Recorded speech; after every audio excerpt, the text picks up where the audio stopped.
Hello বন্ধুরা, সবাই কেমন আছো? আশা করি সবাই ভালোই আছো। আমরা খুব ভালো আছি। আজকে বৃহস্পতিবার, নিরামিষ, সেজন্য আজকে কি বানিয়েছি বেগুন ভাজা, পাঁপড় ভাজা, পোলাও আর আলুর দম বানিয়েছি আজকে। আমার ঠাকুর টুকুর দিয়ে রান্নাঘরে যেতে যেতে প্রায় 2:30 বেজে গেছিলো। আর বাবাই তো আসে 3টের সময়, সেজন্য একটু ঝটপট করে রান্না করলাম, কোনো রকম বেশি কিছু বানাইনি।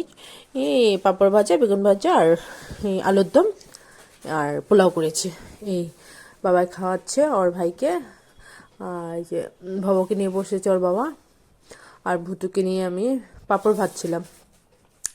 আর রেকর্ড করছে বাবাই। ওর খাওয়া হয়ে গেছে অলরেডি, আগে ওকে আগে দিয়ে দিয়েছি, তারপরে আমরা খাচ্ছিলাম। কেন কি তো দুজন যখন কান্দে তো একজনকে তো ধরতে হয়, এই জন্য ওকে আগে আগে খাইয়ে নিয়েছিলাম।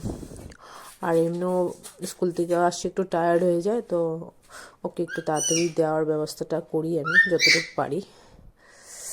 আর এই যে ভুতু আমার কুলে, মা কী করে পাঁপড় ভাজছে দেখে। ও কুলে উঠে রান্না দেখতে খুব ভালো পায়। এই যে খেতে বসলাম শেষমেশ।